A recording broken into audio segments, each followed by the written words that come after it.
शत्रु को मूर्ख समझने वाला बहुत बड़ी मूर्खता करता है मूषक जी। आप मुझे मूर्ख पुकार रहे हैं प्रभु? कि खुला द्वार कोई मूर्खता नहीं, अन्य कोई दुष्ट बुद्धि ऐसी मूर्खता नहीं कर सकता। मुझे तो ये उस दुष्ट का षड्यंत्र प्रतीत हो रहा है मूषक जी। षड्यंत्र प्रभु? अर्थात संकट? हाँ मूषक जी, किंतु भयभीत मत होइए आप, क्योंकि भयभीत होना तो पराजय के द्वार खोलता है और हम यहाँ पर पराजित होने नहीं आए हैं। चलिए अब भीतर चलना होगा।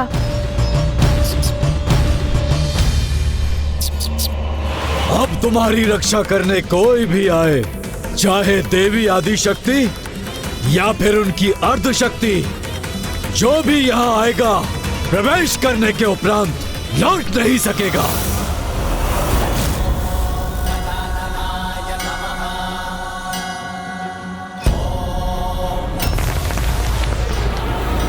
मुझे ऐसा आभास क्यों हो रहा है जैसे मेरे पीछे कुछ हो रहा हो।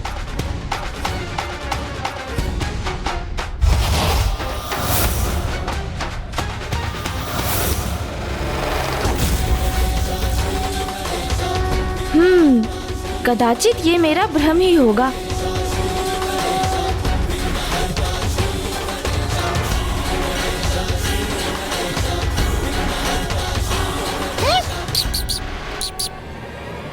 बाहर निकलो अरुणासुर। मैं पार्वती नंदन श्री गणेश तुम्हें युद्ध के लिए चुनौती देता हूँ। आओ बाहर निकलो, युद्ध करो मुझसे। प्रभु ये क्या वास्तव में हम यहाँ युद्ध लड़ने ही आए हैं? प्रभु आपने तो कहा था यहाँ शक्ति नहीं युक्ति का प्रयोग करेंगे हम, फिर आप इस असुर को युद्ध की चुनौती क्यों दे रहे हैं प्रभु? चिंता मत कीजिए मूषक जी, बस आप तो देखते जाइए। यदि है इतना सामर्थ्य तो युद्ध करो मुझसे, प्रदर्शन करो अपने सामर्थ्य का। बाहर आओ।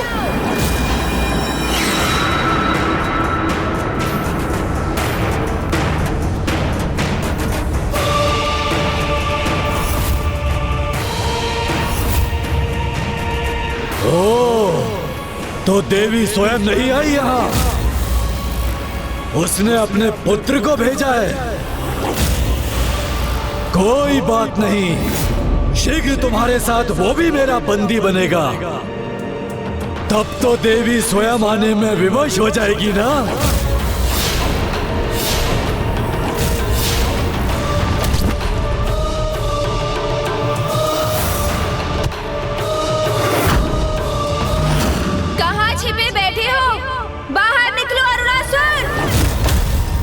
इतने ऊंचे स्वर में पुकारने का क्या लाभ? मुझसे युद्ध करोगे?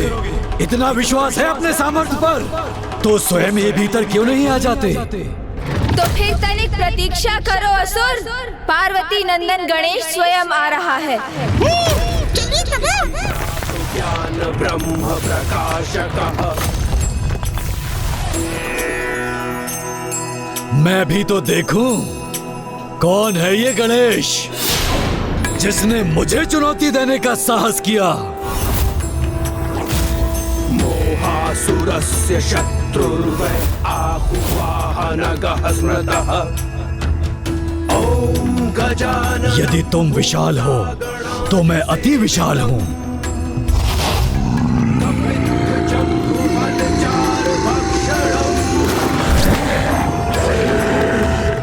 उमासुतं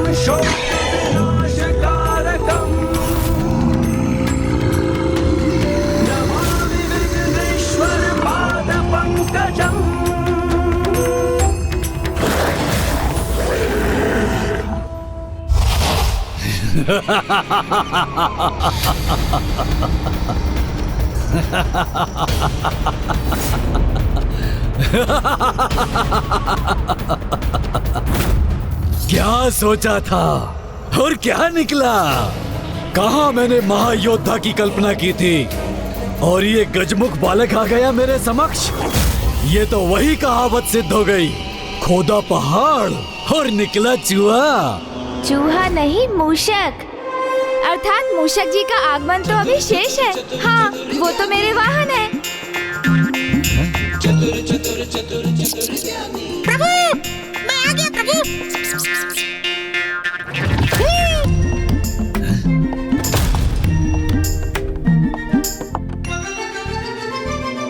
तुम्हारा तो आरंभ होते ही अंत हो जाता है। तुम्हारी माता को तनिक भी दया नहीं आई तुम्हारे ऊपर। तुम जैसे नन्हे बालक को मुझसे युद्ध करने के लिए भेज दिया। जीवित नहीं देखना चाहती क्या वो तुम्हें? किंतु आ ही गए हो तो आगे बढ़ो। मुझको युद्ध की चुनौती दी है ना तुमने। निकालो अपना अस्त्र और युद्ध करो मुझसे। अस्त्र?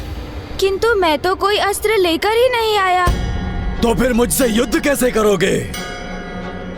चलो कोई बात नहीं, मैं ही अस्त्र प्रदान करूंगा तुम्हें। अर्थात आप इतने शक्तिशाली, शक्ति संपन्न, विशालकाय होने के पश्चात भी मेरे समान एक नन्हे बालक से युद्ध करेंगे? क्या ऐसा युद्ध आप जैसे शक्तिशाली असुर को शोभा देता है भला?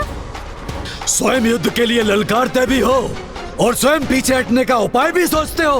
अरे नहीं नहीं असुर जी, मैं पीछे नहीं हट रहा हूँ। किंतु युद्ध एक ही प्रकार का कहाँ होता है? उसके तो अनेक प्रकार होते हैं ना। जैसे रण युद्ध जो सेनाओं के मध्य होता है, मल्ली युद्ध जो दो योद्धाओं के मध्य भुजाओं की शक्ति से होता है, गृह युद्ध जिसके अस्त्र राजनीतिक दाव पेच होते हैं, और फिर जीवन का युद्ध जो अनेकों संघर्षों से भरा होता है। ए तुच्छ बालक, मत करो अपने ज्ञान का बखान। ये बताओ मुझसे कौन सा युद्ध करना चाहते हो तुम? वाक युद्ध। ओहो, तो प्रभु शक्ति से नहीं बुद्धि से युद्ध करने आए हैं। हाँ, वाक युद्ध जो बुद्धि और शब्दों से किया जाता है। वाक युद्ध? ये कहो ना, बाल क्रीड़ा करने आए हो यहाँ। अभी आपने ही तो कहा कि मैं मात्र एक बालक ही हूँ, तो मैं बालकों की ही तो क्रीड़ा करूँगा। किंतु मुझ जैसे महायोद्धा को बाल क्रीड़ा शोभा नहीं देती।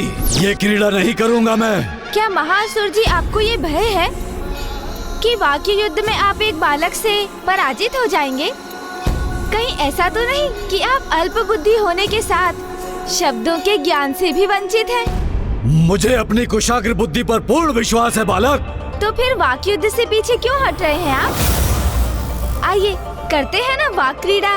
तुच्छ बालक, यदि पराजित होने में इतनी ही रुचि है तुम्हें, तो आओ पूर्ण कर लो अपनी इच्छा। किंतु उसके पूर्व तुम्हें भी अपनी योग्यता सिद्ध करनी होगी, मुझे ढूंढकर। आपको ढूंढकर? किंतु आप तो मेरे समक्ष खड़े हैं ना महान असुर जी। सर्वप्रथम मुझे ढूंढकर तो दिखाओ और बताओ कहाँ हूँ मैं। वहाँ। नहीं बालक, मैं यहाँ हूँ। अब दो ही अवसर शेष हैं तुम्हारे पास, बताओ कहाँ हूँ मैं।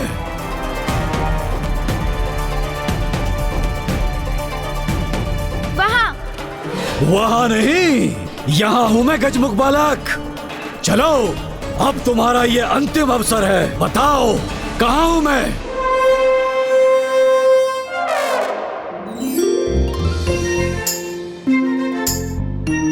बहुत निपुण हैं आप छिपने में असुर जी। अच्छा तो कहो कहाँ हूँ मैं। आप तो ठीक मेरी दाईं ओर। बिल्कुल नहीं। अरे मेरा उत्तर तो पूर्ण होने दीजिए आप। मेरी ठीक दाहिनी ओर नहीं, अपितु मेरी बाईं ओर के मध्य में स्थित है। उस स्तंभ के निकट खड़े हैं आप। ये कैसे ज्ञात किया तुमने? आपका संपूर्ण ध्यान तो मुझ पर ही था ना, इसलिए मैं जहाँ देखता था आप वहाँ से हट जाते थे। किंतु मेरे मूषक जी का ध्यान आप पर था। देखिए ना, आपकी पूंछ अभी भी उनके मुख में है।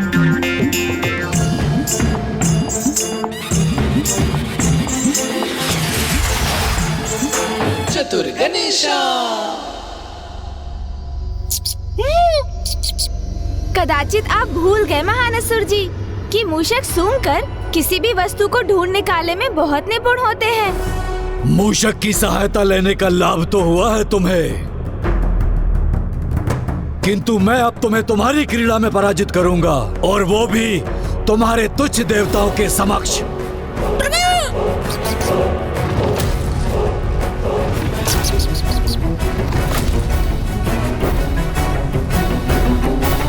तो यहाँ बंदी है सभी देवता।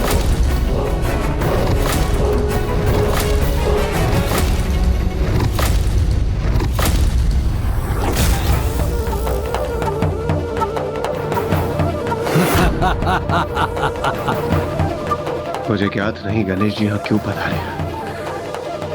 कहीं स्वयं को वो किसी संकट में न डाल दे। हाँ इंद्रदेव, इस असुर की मृत्यु का उपाय तो किसी को भी ज्ञात नहीं, इसीलिए सरल नहीं होगा इसे पराजित करना।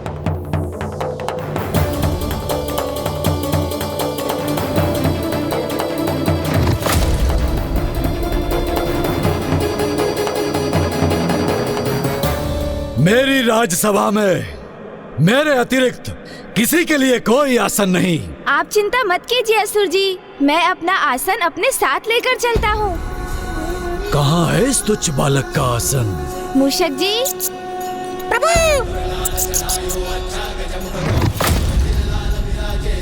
विराजिए प्रभु।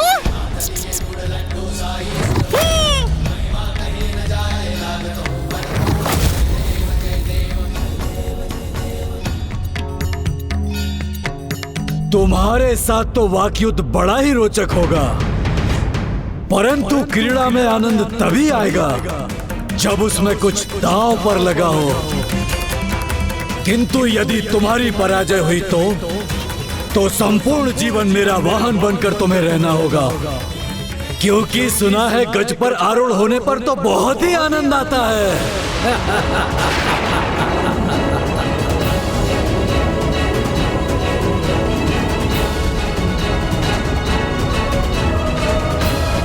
उचित है, स्वीकार है मुझे। किंतु यदि आप पराजित हुए तो आपको भी बिना संकोच किए मेरे एक प्रश्न का उत्तर देना होगा, और वो भी मात्र सत्य।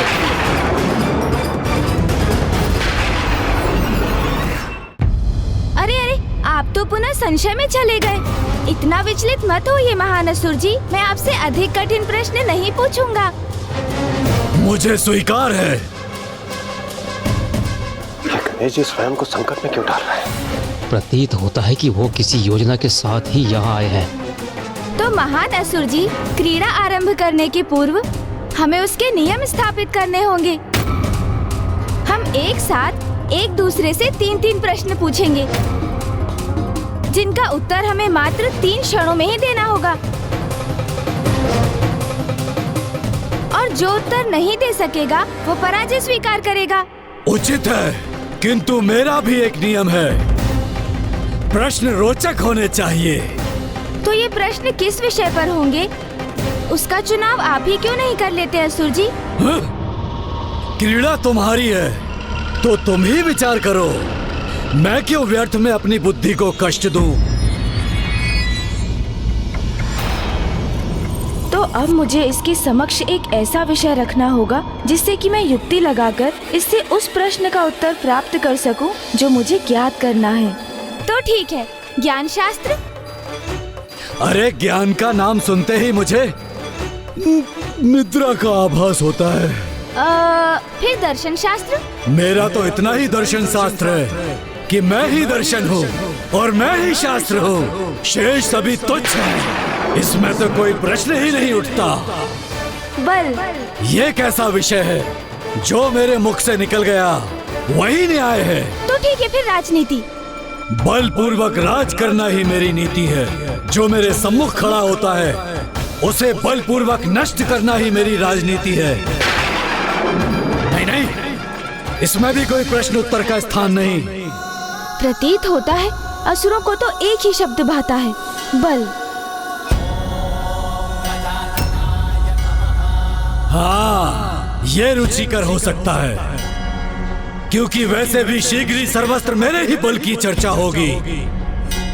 उचित है फिर असुर जी, हम वाक युद्ध की क्रीड़ा आरंभ करते हैं। अब मैं सर्वप्रथम आपसे 3 प्रश्न पूछूंगा और आप बिना रुके उन तीनों प्रश्नों का उत्तर देंगे, और फिर आप 3 प्रश्न पूछेंगे जिसका उत्तर मैं दूंगा, और हमारी ये क्रीड़ा इसी क्रम में आगे चलेगी जब तक कि कोई उत्तर देने में चूक नहीं करता। उचित है, उचित है। तो समय व्यर्थ मत करो और आरंभ करो अपनी क्रीड़ा।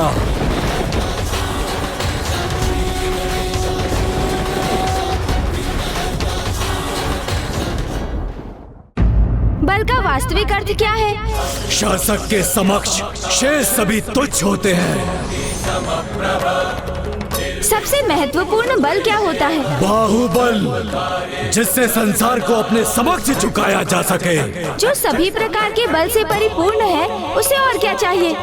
बल का प्रयोग कर बहुत कुछ प्राप्त करने की इच्छा, तभी वो अपने बल का उचित प्रयोग कर सकता है। आश्चर्य, इस असुर ने तो सभी प्रश्नों के उत्तर दे दिए। एक असुर अपनी असुरी बुद्धि से ऐसे ही अनर्थकारी उत्तर दे सकता है। अब मैं पूछूंगा, किंतु प्रश्न वही होंगे जो तुमने पूछे। उत्तर देने के पूर्व विलंब मत करना गजमुख बालक। बल का वास्तविक अर्थ क्या है? उद्धार। बल से किसी असहाय पीड़ित की सहायता और उद्धार न किया जाए तो वो बल व्यर्थ हो जाता है महान असुर जी। सबसे महत्वपूर्ण बल क्या है? बुद्धि बल, जिससे संसार को झुकाने के स्थान पर उसके प्रभाव से संसार की भलाई का उपाय किया जा सकता है। जो सभी प्रकार के बल से परिपूर्ण होता है, उसे और क्या चाहिए?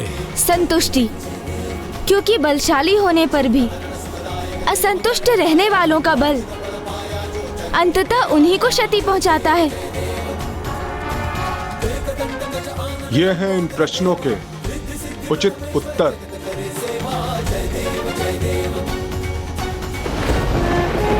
अब पुनः आपको मेरे प्रश्नों के उत्तर देने होंगे, किंतु सचेत रहिएगा। आपने उत्तर नहीं दिया अथवा अधिक समय लिया तो आप पराजित हो जाएंगे असुर जी। तुच्छ बालक, मुझे कोई पराजित नहीं कर सकता, इसीलिए पूछो अपने प्रश्न। तो बताइए मुझे, जिनमें बल का अभाव है वो क्या है? अरे क्या है? व्यर्थ है वो, निरर्थक है उनका जीवन। जो बलहीन है तो वो अपना जीवन सार्थक करने हेतु स्वयं को कैसे बलशाली बना सकते हैं? वरदान की शक्ति से। तो बताइए, आपको ब्रह्मदेव से क्या वरदान प्राप्त हुआ है?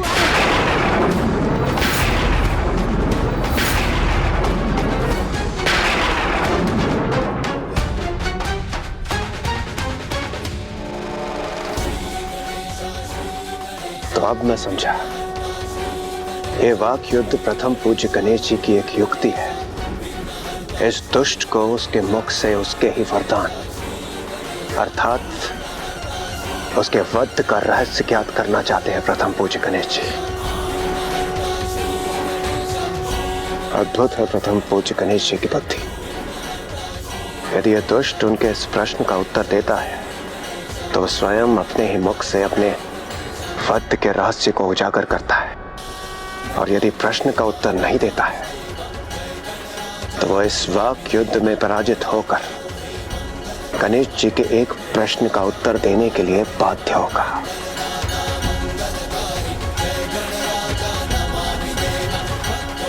दोनों ही अवस्था में गणेश जी का यहाँ आने का प्रयोजन सिद्ध होगा, क्योंकि गणेश जी ने ऐसी ही अवस्था निर्धारित जो की है। गणेश जी की विलक्षण बुद्धि का सामना कहाँ कर पाएगा ये दुष्ट?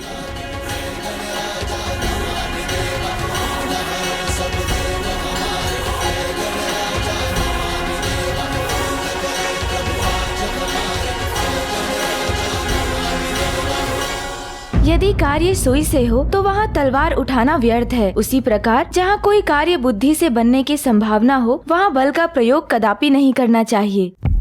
तो बताइए, आपको ब्रह्मदेव से क्या वरदान प्राप्त हुआ है? गुप्त वरदान। ब्रह्मदेव से गुप्त वरदान प्राप्त किया है मैंने, जिसका भेद मेरे मुख से कभी उजागर नहीं हो सकता, और ब्रह्मदेव भी मेरे वचन से बंधे होने के कारण इसकी चर्चा किसी से नहीं कर सकते। अपनी मृत्यु के भेद को छुपाए रखने में सफल होकर इस दुष्ट ने अपनी सुरक्षा सुनिश्चित कर। किंतु ये हुआ कैसे? बुद्धि का अभाव तो अहंकारी असुरों का स्वभाव होता है। तो फिर इस असुर में गणेश जी की युक्ति को असफल करने की बुद्धि कहां से उत्पन्न हो गई? क्या हुआ? स्तब्ध रह गए ना तुम तुच्छ गजमुख बालक? मेरे इस उत्तर की अपेक्षा नहीं थी ना तुम्हें? रहस्य है, अवश्य कोई रहस्य है। अन्य असुरों से इसके भिन्न होने के पीछे अब अपनी माला का जाप संपन्न करके अनंत पीड़ा दूंगा तुम्हें और तुम्हारी इस क्रीड़ा का अंत करूंगा मैं। एक कीट के समान मसल के रख दूंगा तुझे तुच्छ गजमुख।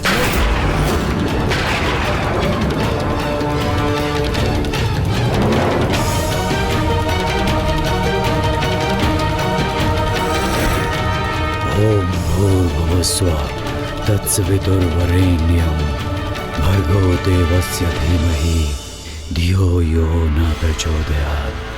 ओम। इस दुष्ट असुर से उत्पन्न सकारात्मक ऊर्जा प्रवाहित होकर मुझे प्रभावित कर रही है, किंतु कैसे संभव है ये? धियो यो न प्रचोदयात्। ओम भूर्भुवः स्वः तत्सवितुर्वरेण्यं भर्गो देवस्य धीमहि। ओह, अब मैं समझा, इसकी सकारात्मक ऊर्जा का कारण है।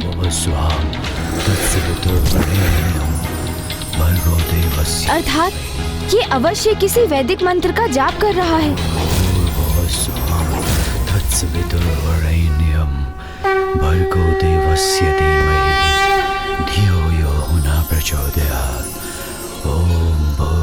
ये तो गायत्री मंत्र है। विश्वास नहीं होता, ये दुष्ट असुर माँ गायत्री का उपासक है। ओम भूर्भुवः स्वः तत्सवितुर्वरेण्यं भर्गो देवस्य धीमहि धियो यो न प्रचोदयात्। ओम भूर्भुवः स्वः तत्सवितुर्वरेण्यं भर्गो देवस्य धीमहि धियो यो न प्रचोदयात्। तो इसलिए अपने जाल में उलझा नहीं सका इसे, क्योंकि जो कोई भी गायत्री मंत्र का जाप करता है बुद्धि, ज्ञान और एकाग्रता से समृद्ध हो जाता है और उसे किसी भी प्रकार से भ्रमित करना असंभव हो जाता है।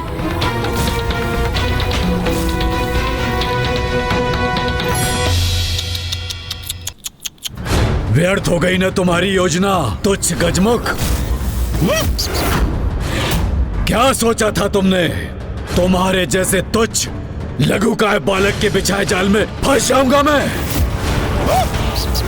भूल की है तुमने, बहुत बड़ी भूल। मुझ पर अपनी युक्ति का प्रयोग करने का दुस्साहस किया।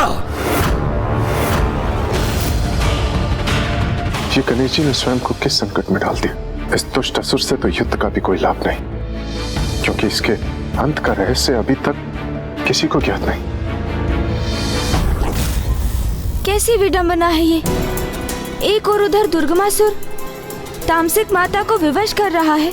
इस पापी ने गायत्री माँ की उपासना से स्वयं को सुरक्षित किया हुआ है। मुझे ही कोई उपाय करना होगा जिससे ये दुष्ट गायत्री माँ की उपासना से अपना मुख मोड़ ले।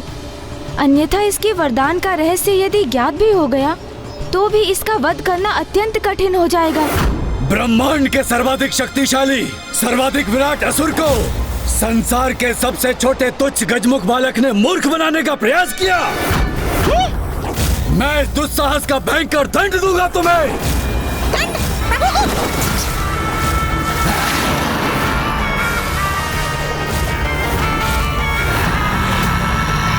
समझ गया। सर्वशक्तिशाली आप स्वयं को पुकारते अवश्य हैं सुर जी, किंतु आपको इसकी सत्यता पर संदेह है। क्या कहा तुमने? संदेह? और मुझे अपने बल पर? असंभव। अरे नहीं, संभव ही नहीं, सत्य है ये। आपको स्वयं पर ही विश्वास नहीं है और उसे मैं प्रमाणित भी कर सकता हूँ। शांत हो जाओ तुम। मुझे प्रमाण दोगे स्वयं के अविश्वास का? जो सत्य है उसे नकारने का क्या लाभ असुर जी? ये आपका स्वयं पर आपके विश्वास का ही तो परिणाम है, जिसके कारण आप माँ गायत्री की उपासना, उनका जाप करने पर विवश हैं। जाप नहीं, उपासना नहीं, मात्र अपनी माता का स्मरण कर उनकी स्मृति से प्रेरणा प्राप्त करने हेतु उनके दिए गए मंत्र का पाठ भर करता हूँ मैं। ओह, तो आपको ये भी ज्ञात नहीं कि जिस बल का बखान आप कर रहे हैं वो माता आदि शक्ति के गायत्री माता के स्वरूप के आशीष का ही परिणाम है, जो आपको उनकी उपासना से प्राप्त हुआ है। और मुझे तो गायत्री माता स्पष्ट दिखाई भी दे रही है। हाँ, आपको आशीष देते हुए। कहाँ है गायत्री माता?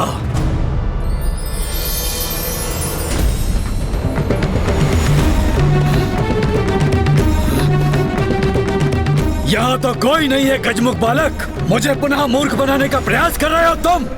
माता के मंत्र के जाप से आपके अंतर में ज्ञान का प्रकाश अवश्य जागृत हुआ है असुर जी, किंतु आपके नेत्रों पर छाई अहंकार की काली छाया अभी भी आपकी दृष्टि बाधित कर रही है।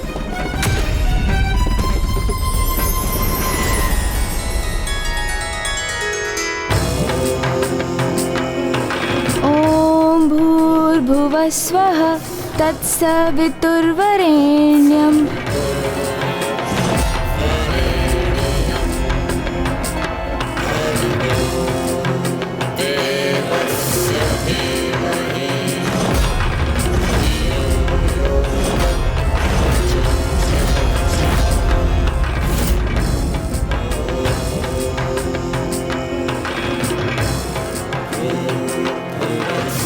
गणेश जी माता गायत्री का मंत्र जाप कर रहे हैं, कदाचित इसीलिए वो उनकी सकारात्मक ऊर्जा एवं शक्ति को स्वयं में ग्रहण कर पा रहे हैं।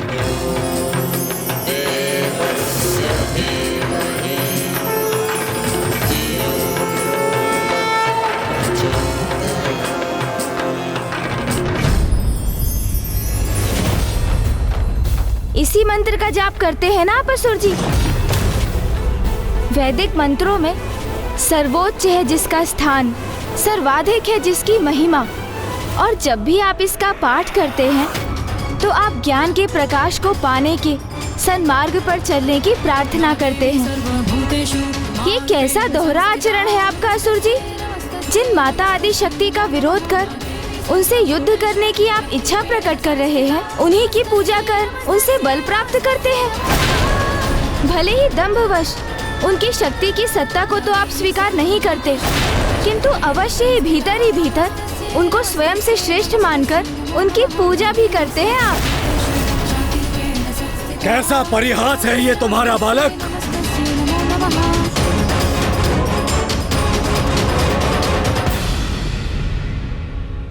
किंतु यही अर्थ है इस मंत्र का, तो आज से रोक दूंगा इस जाप को। सर्वश्रेष्ठ हूं मैं, मुझे किसी की कोई उपासना करने की कोई आवश्यकता नहीं।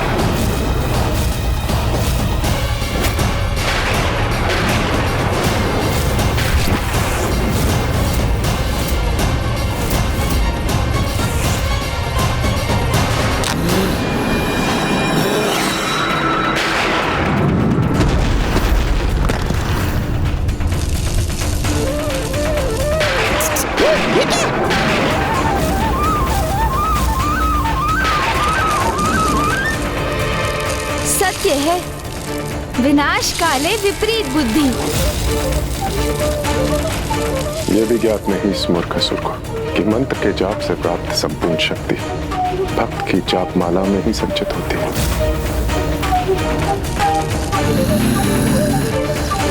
जिस माला को सदैव अपने कंठ में धारण करना चाहिए था उसे ही छिन्न भिन्न कर दिया इस दुष्ट ने, और अपने जाप से संचित शक्तियों को, उसके प्रभाव को क्षण भर में खो दिया इसने सब कुछ।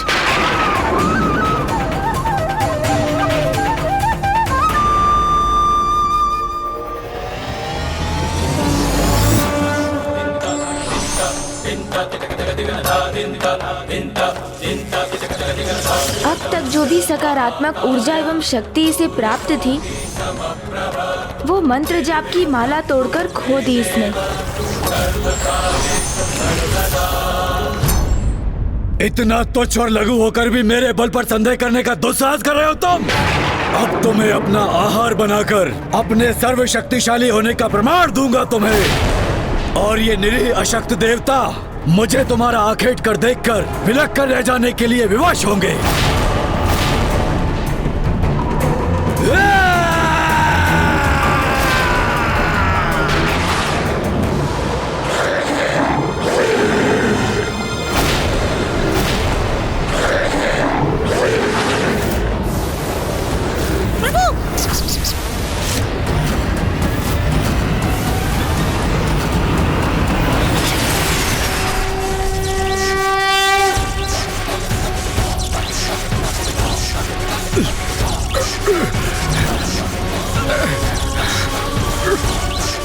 अद्भुत है प्रथम पूज्य गणेश जी की शक्ति।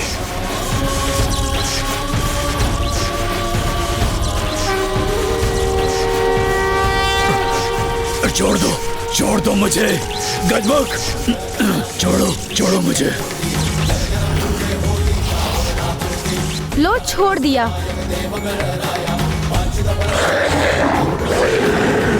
चलिए मूषक जी, जिस कार्य के लिए आए थे वो तो हुआ नहीं, किंतु उससे भी अधिक महत्वपूर्ण कार्य संपन्न किया है हमने। इस दुष्ट की गायत्री माता की उपासना भंग करवा दी हमने। देवगणों, कुछ समय के लिए धीरज रखिए, माता स्वयं आकर आप सबको अवश्य रक्षित करेंगी।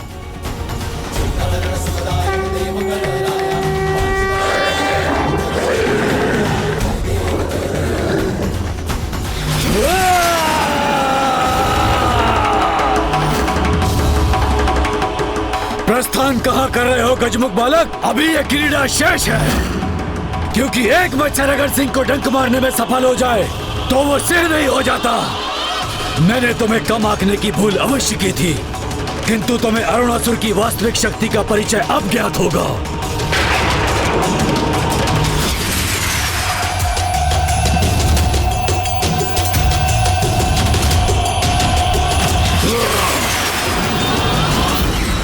हट जाइए मेरे मार्ग से असुर जी, आपसे युद्ध करने नहीं आया मैं, क्योंकि जिस युद्ध के लिए आप इतने तत्पर हैं, वही आपके सर्वनाश का कारण बनेगा। वो युद्ध निकट भविष्य में अवश्य होगा, किंतु अभी मुझे रोकने का कोई लाभ नहीं। मुझे जाने का मार्ग दीजिए। अच्छा, जाना चाहते हो यहाँ से? तो प्रयास करके देख लो। तुम्हारा भाग्य यहाँ तुम्हारी मृत्यु के लिए लेके आया है, जो मेरे द्वारा नियत है। तो जाओ। यदि गणेश जी आगे बढ़े तो वो संकट में आ जाएंगे। यहाँ से बाहर जाने वाले मार्ग में तो इस असुर ने भयंकर जाल बिछा रखे। हमें कैसे भी गणेश जी को सावधान करना होगा। थल और आकाश दोनों मार्ग से भीषण लावे का संकट है। गणेश जी, गणेश जी, गणेश जी, गणेश जी। ये तुच्छ देवता कितना भी प्रयास कर लें, किंतु ये तुच्छ गजमुख को सावधान नहीं कर सकेंगे। गणेश जी!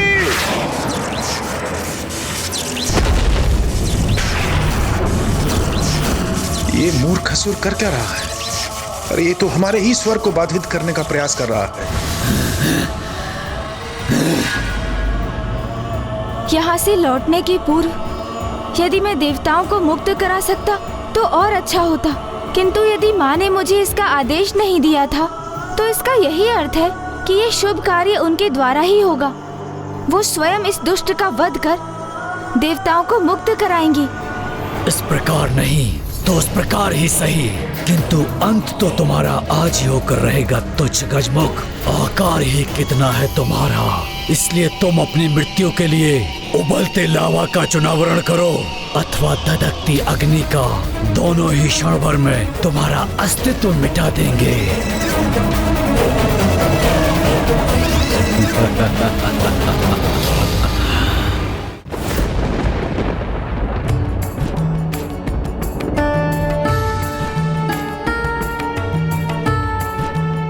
प्रथम पूज्य गणेश जी को वहाँ से लौटने में इतना विलंब क्यों हो रहा है माता? अवश्य लौटेगा पुत्र गणेश, और जो वचन दिया है उसे पूर्ण भी करेगा।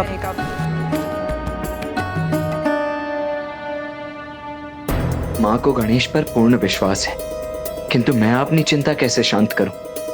कदाचित मुझे वहां जाकर देखना चाहिए कि कहीं अनुज गणेश किसी कठिनाई में तो नहीं। वाक युद्ध करते करते कहीं वहां वास्तविक युद्ध तो आरंभ नहीं हो गया।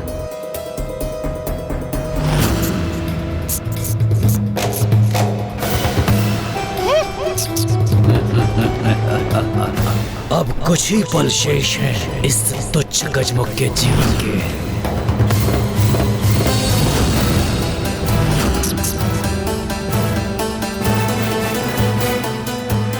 हाँ, एक पग और भरो गजमुख, तब मुझे आनंद आएगा।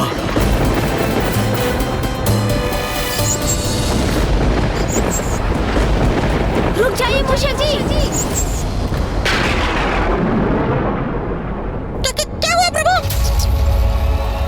यहाँ इस दुष्ट का बिछाया हुआ भयंकर जाल है जो हमारे इन सीढ़ियों से नीचे उतरते ही हमारे लिए घोर संकट उत्पन्न करेगा। ये दृश्य तो मैंने आते समय ही देखा था। इसे तो ज्ञात हो गया कि इसका बाहर जाना यहाँ से तो असंभव है। तो अब जब उसे ज्ञात हो ही चुका है कि कैसे उसके साथ मैं एक मस्तिष्क परीक्षण क्रीड़ा करने वाला हूँ,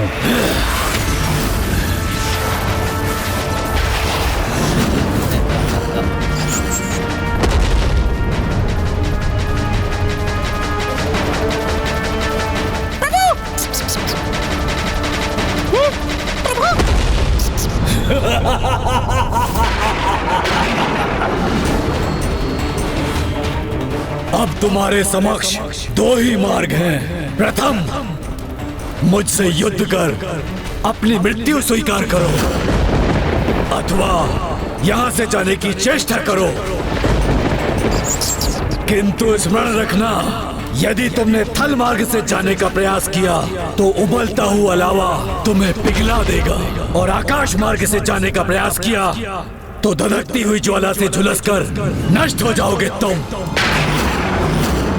तुम्हारे जैसे छोटे गजमुख को यहाँ आने से पूर्व अनेक बार विचार करना चाहिए था। जब से मैं यहाँ आया हूँ, आप मुझे तुच्छ पुकारकर मुझे स्वयं से निम्न प्रमाणित करने की चेष्टा कर रहे हैं। अपने विशाल काय आकार को लेकर इतना अहंकार क्यों है आपको? आकार ही किसी के सामर्थ्य का सूचक क्यों है आपके लिए? उचित कहा प्रभु। हाँ, ये भी सत्य है कि कुछ स्थिति में आकार सर्वाधिक महत्वपूर्ण अवश्य हो जाता है, जैसे इस समय मेरे नहीं तुम्हारे इस साम्राज्य के लिए।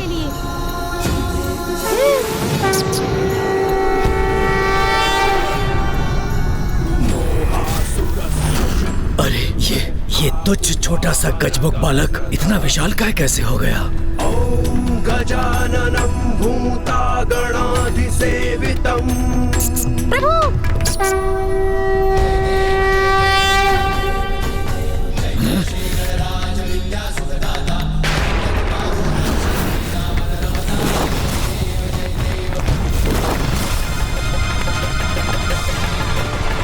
इसके बाहर के प्रभाव से ये स्थल भी विभक्त हो गया, जिसके कारण मेरा भवन वो नष्ट हो रहा है।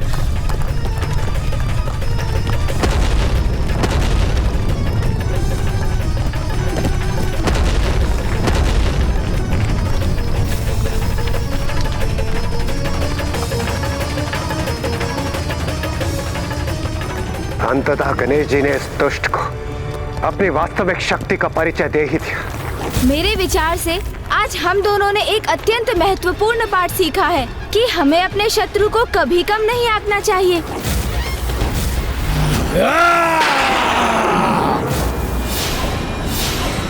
अरे तुच्छ देवताओं, तुम कहाँ मक्षिकाओं के समान उड़े जा रहे हो? तुम्हें तो कीट पतंगों के समान अपने पैरों में दबा के रखूंगा।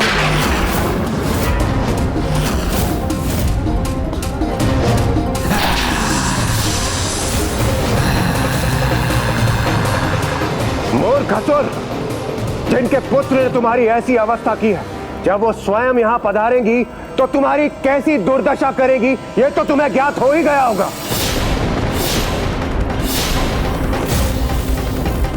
ये सब क्या है गणेश?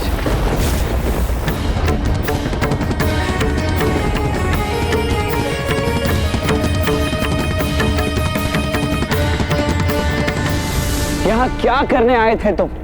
और ये सब क्या कर दिया तुमने? शक्ति प्रदर्शन में देखो कितना विनाश कर दिया है तुमने।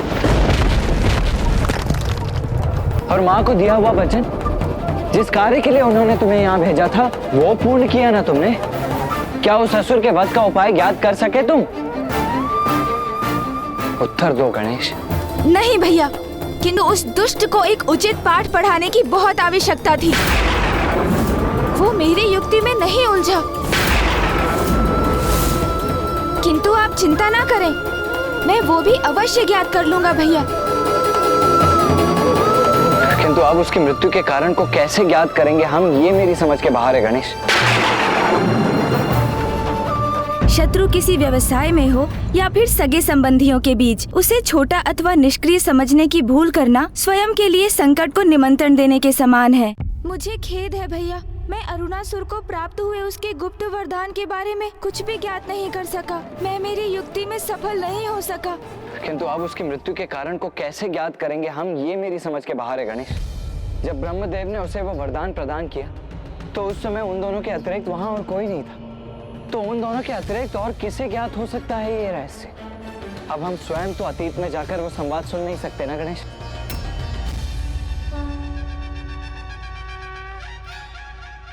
अब क्या हुआ गणेश? अचानक तुम्हारे मुख पर ये आशा की किरण का क्या कारण है?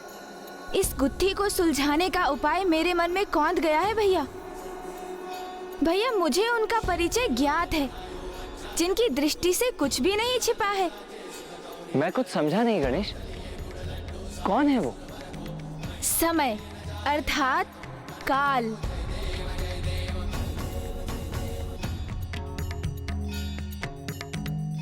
काल को सब ज्ञात है, अर्थात माता कालरात्रि को सब ज्ञात है भैया। बीते समय में जाकर उस रहस्य को उद्घाटित करने में वो हमारी सहायता करेंगी।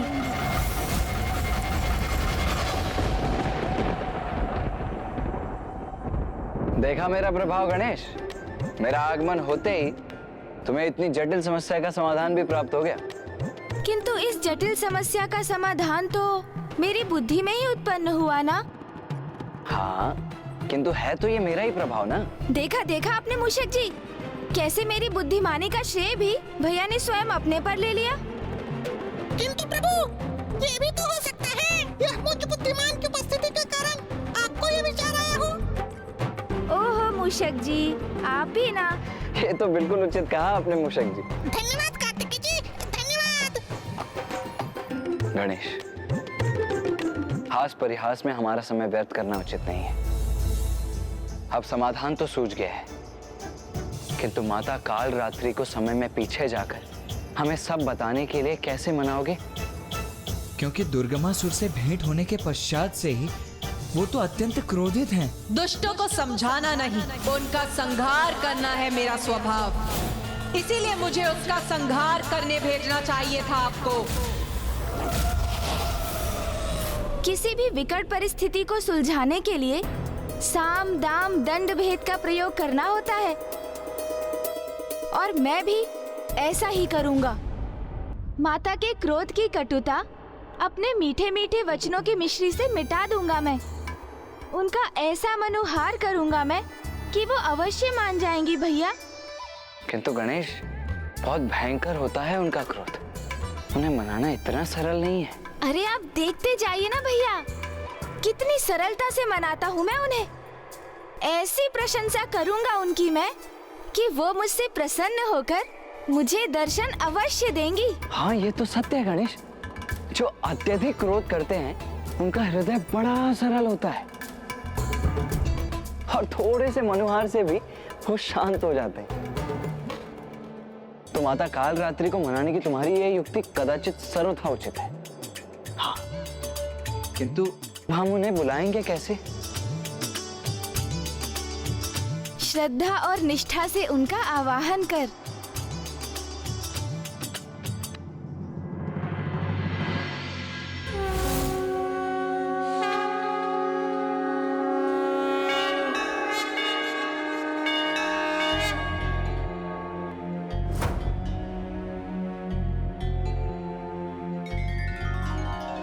हिंकारात्रि श्रृंकराली च किं कल्याणी कलावती कालमाता कलिदर्पिणी समतिशकुपान्विता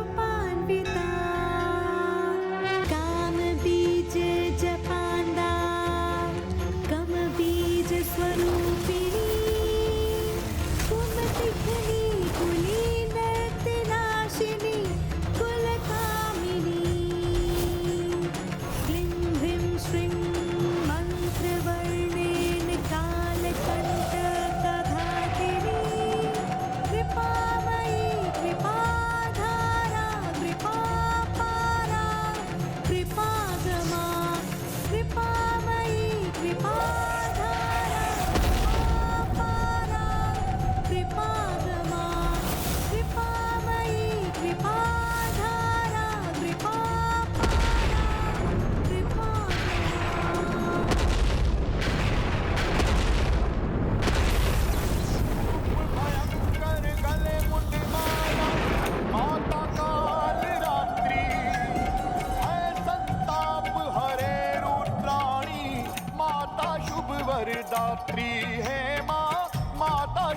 वरदात्री है माँ, माता शुभ वरदात्री।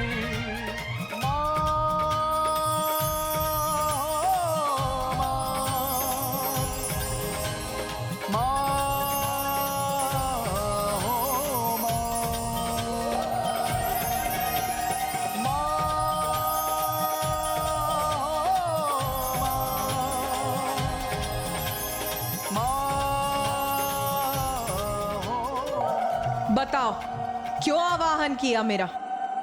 माता, मेरी विकट समस्या आप ही समझ सकती हैं और उसका समाधान भी आप ही मुझे बता सकती हैं। क्योंकि जो पूर्व में अवस्था आपकी थी वही अवस्था अब मेरी है, इसलिए मैंने आपका आवाहन किया है माता। क्योंकि माता, जिस प्रकार माँ ने आपको दुर्गमासुर को समझाने के लिए भेजा था, वैसे ही मैं भी माँ के आदेश से अरुणासुर के पास जाने के लिए विवश हुआ। और फिर? किंतु माता, यदि कोई दुष्ट अहंकारी कुछ समझना ही ना चाहे तो उसे भला कोई कैसे समझा सकता है? जैसे आप दुर्गमासुर को समझाने में असफल हुई, उसी प्रकार अरुणासुर की मृत्यु का रहस्य ज्ञात करने में मुझे भी असफलता का सामना करना पड़ा माता। किंतु अब आप ही बताइए ना माता, यदि शीघ्र ही ऐसे दुष्टों का अंत नहीं किया गया तो वे इसी प्रकार पाप कर्मों में लिप्त रहेंगे और पृथ्वी देवी उनके पापों का भार सहने के लिए विवश होती रहेंगी। इसीलिए तो मैंने अपना मत व्यक्त किया था कि इन दुष्टों को अभी इसी क्षण नष्ट कर देना चाहिए। हाँ माता, मेरा भी मत आपके ही समान है और आप तो उसी समय उस दुष्ट दुर्गमासुर का वध कर सकती थी। किंतु मैं चाहता भी तो अरुणासुर का वध करने में अक्षम रहता माता। क्यों? ऐसी कौन सी बाधा है जो तुम्हें अक्षम्य बनाती है? यही माता कि अरुणासुर का मुझे क्या, किसी को उसके वध का उपाय ज्ञात नहीं। ब्रह्मदेव का वरदान और उस वरदान को गुप्त रहने का वचन दोनों ही प्राप्त है उस दुष्ट को। इसलिए जो रहस्य ब्रह्मदेव उजागर नहीं कर सकते वो मैं स्वयं ज्ञात करने गया था माता, किंतु असफल हो गया और अब प्रथम बार माँ के आदेश का पालन करने में असफल होकर लौटना होगा मुझे। किंतु अपना ये असफल लज्जित मुख कैसे दिखाऊंगा माँ को मैं? मेरी असफलता से तो उन्हें बहुत दुख होगा ना माता। और वो तो यही कहेंगी ना माता कि पुत्र, तुम अरुणासुर के वध के रहस्य को उजागर नहीं कर सके, तो उसका वध कैसे करोगे तुम? ऐसा कुछ नहीं होगा पुत्र, तुम निश्चिंत रहो। अरुणासुर का भेद मैं तुम्हें बताऊंगी। कहा था ना भैया कि सरलता से माता को मनुहार से मना लूंगा मैं। चतुर गणेशा, तुम्हें निराश होकर नहीं लौटने दूंगी मैं। काल चक्र को विपरीत दिशा में घुमाकर अतीत का वो दृश्य उत्पन्न करूंगी जब अरुणासुर को वो वरदान प्राप्त हुआ था।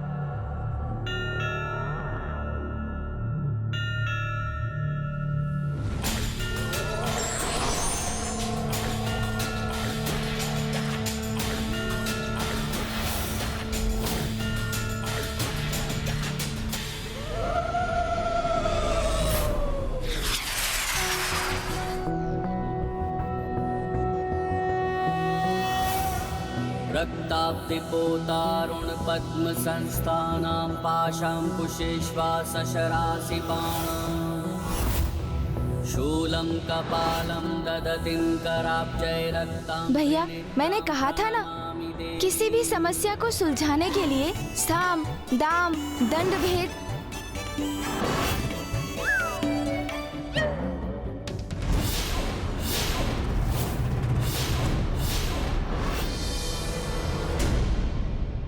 अरे माता, यहाँ क्यों रुक गई आप? ये तो वो दृश्य नहीं है जो हमें देखना है। आप अभी उचित दृश्य पर नहीं पहुंची हैं। विलंब मत करिए ना माता, समय चक्र को थोड़ा और घुमाइए ना। आपको स्मरण है ना, हमें तो वो दृश्य देखना है जिसमें ब्रह्मदेव ने अरुणासुर को वरदान दिया था। हाँ माता। उचित कहते हो तुम। इसमें तो तुम और कुमार कार्तिकेय ही हैं। किंतु हम समय के इस बिंदु पर रुक ही गए, तो मुझे तुम्हारा वार्तालाप सुनने का मन हो रहा।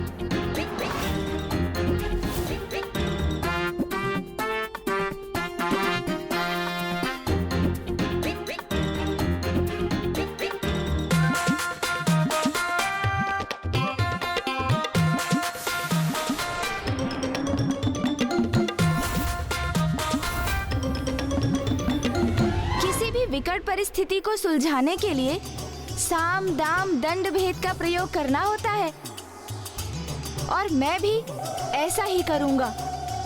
माता के क्रोध की कटुता अपने मीठे मीठे वचनों की मिश्री से मिटा दूंगा मैं। उनका ऐसा मनोहार करूंगा मैं कि वो अवश्य मान जाएंगी भैया। अरे आप देखते जाइए ना भैया, कितनी सरलता से मनाता हूँ मैं उन्हें।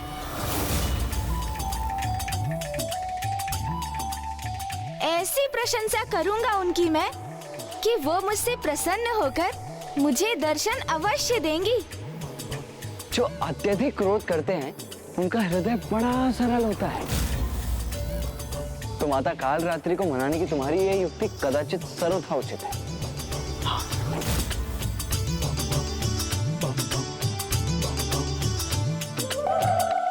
इतना दुस्साहस कि तुम दोनों ने मुझे मूर्ख बनाने का प्रयास किया।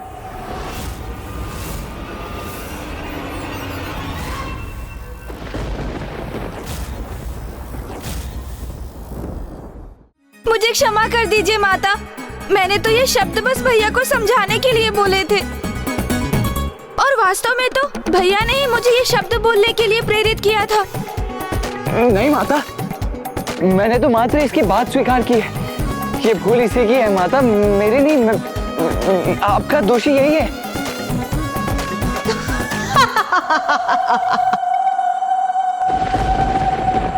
तुम दोनों बहुत चतुर समझते हो ना अपने आप को, किंतु स्मरण रखो, तुम दोनों की माता हूं मैं, और भली भांति समझती हूं मैं तुम दोनों की चतुराई को।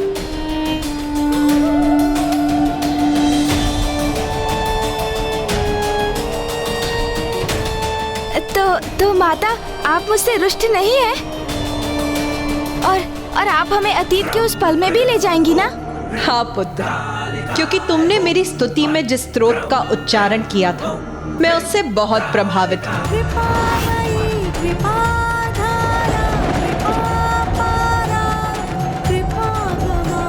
इसीलिए आज मैं ये घोषणा करती हूँ कि तुम्हारे समान जो भी मेरे स्तोत्र का उच्चारण करेगा और उसकी अंतिम पंक्तियों को 3 बार दोहराएगा, मैं उसकी सभी भूलों को क्षमा कर उसकी सहायता के लिए सदा प्रस्तुत होंगी। कल्याणी कलावती काल माता कली दर्पणी तम दिश गोपान्विता काम बीज जपांधा तम बीज स्वरूपिणी तुम दिग्नी कुली नर्ति नाशिनी।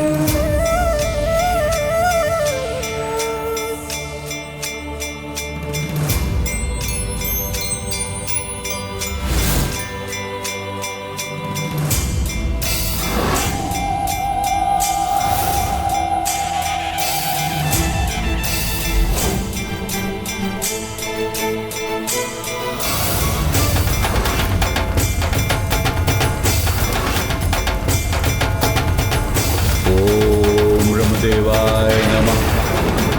ओम ब्रह्मदेवाय नमः। ओम ब्रह्मदेवाय नमः। ओम ब्रह्मदेवाय नमः। ओम ब्रह्मदेवाय नमः। ओम ब्रह्मदेवाय नमः। अरुणासुर, उठो अरुणासुर, तुम्हारा तप सफल हुआ।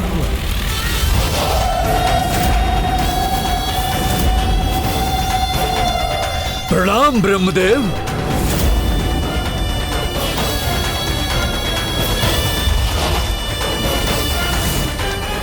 मैं अपना तप आपके चरणों में समर्पित करता हूं प्रभु।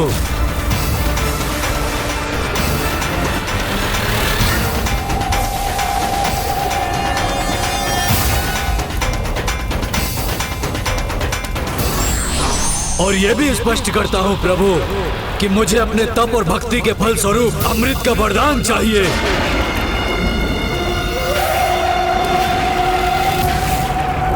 अरुणासुर, मैं तुम्हारे इस घोर तप से अत्यंत प्रसन्न हुआ, किंतु अमृत प्रदान करने में मैं असमर्थ हूं। प्रभु, इस तप की दीर्घ अवधि में अनेक कष्ट सहे हैं मैंने। प्रथम सहस्त्र 10 वर्ष मात्र वायु और सूखे पत्ते को ही आहार बनाया मैंने, और फिर 10 सहस्त्र वर्ष मैंने जल की बूंदों का ही पान किया प्रभु, और अंतिम 10 वर्ष मैंने कुछ भी ग्रहण नहीं किया प्रभु। और आप कह रहे हैं मुझे आप अमृत का वरदान नहीं दे सकते, तो फिर क्या लाभ हुआ इतने कठोर तप का प्रभु? बताइए प्रभु, बताइए, फिर क्या लाभ हुआ? अरुणासुर, मैं भी शक्ति के नियमों से बंधा हूं, और मृत्यु सृष्टि का अंतिम अटल सत्य है। अमृत तो मैं तो क्या, तुम्हें कोई भी प्रदान नहीं कर सकता। हाँ, तुम ये चुनाव अवश्य कर सकते हो कि किसके द्वारा तुम्हारी मृत्यु असंभव है और किसके हाथों से तुम्हारी मृत्यु संभव हो सकती है। ये वरदान मैं अवश्य दे सकता हूँ। अच्छा, यदि आप अपने भक्त के लिए इतना ही कर सकते हैं तो फिर यही उचित है, किंतु मेरी एक अवस्था है। वचन दीजिए मुझे कि आप मेरे वरदान को गुप्त रखेंगे, उसका रहस्य किसी भी परिस्थिति में किसी के समक्ष उजागर नहीं करेंगे।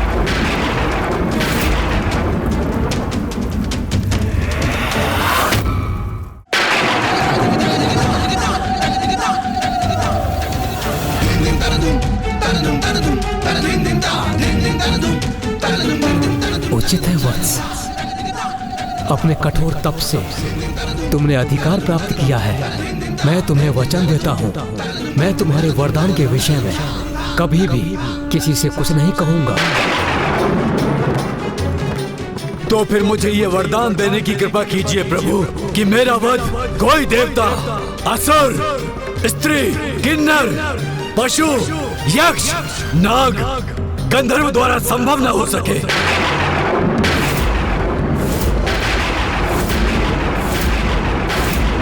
ऐसा कोई जीव भी मेरा संहार न कर सके जिसके 2 अथवा 4 पांव हो। यदि मेरा वध किसी के द्वारा संभव हो, मात्र और मात्र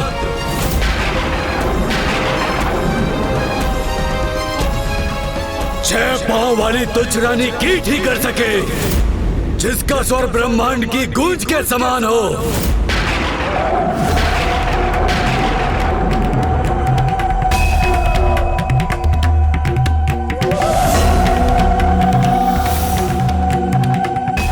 तथास्तु, तथास्तु,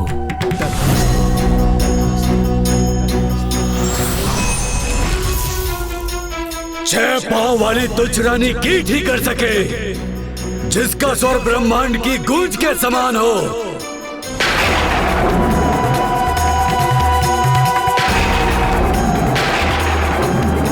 अब तो तुम्हें ज्ञात हो गया ना पुत्र, क्या वरदान प्राप्त किया है उस दुष्ट असुर ने?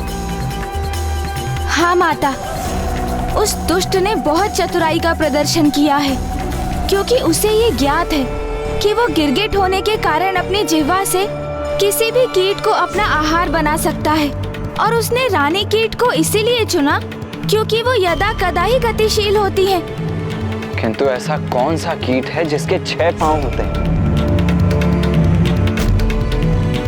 और जो ब्रह्मनाद की ध्वनि उत्पन्न करता हो?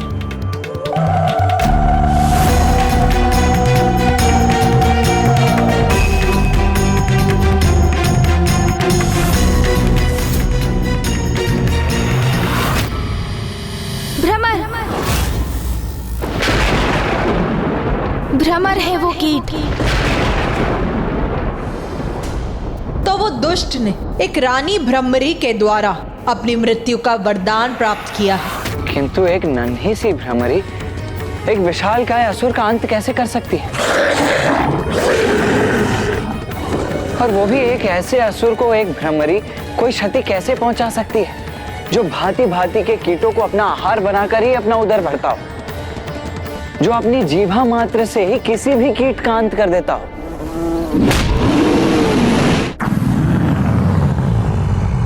भैया, ये किसी साधारण भ्रमरी के लिए कहाँ संभव है? उसके संहार के लिए तो स्वयं माँ को ही भ्रमरों की रानी भ्रमरी का रूप धारण करना होगा। कितनी अद्भुत और अपूर्व होगी ये घटना, जिसका साक्षी बनने का सौभाग्य प्राप्त करने की बड़ी उत्सुकता से प्रतीक्षा करूंगा मैं।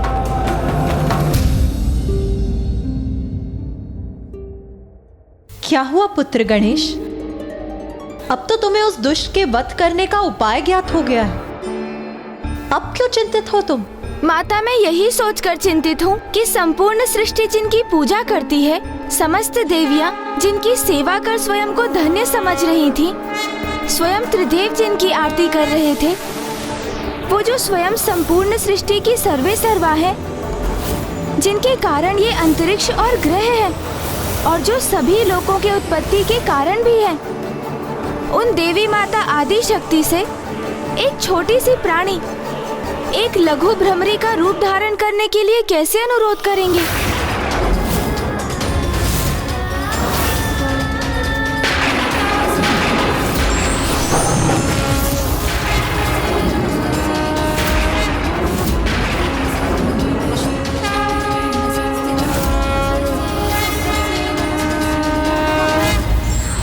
अधर्मी अपने बचाव के लिए कोई भी युक्ति लगा ले, किंतु ईश्वर उसके पतन का कोई ना कोई मार्ग अवश्य ही चुनकर रखते हैं।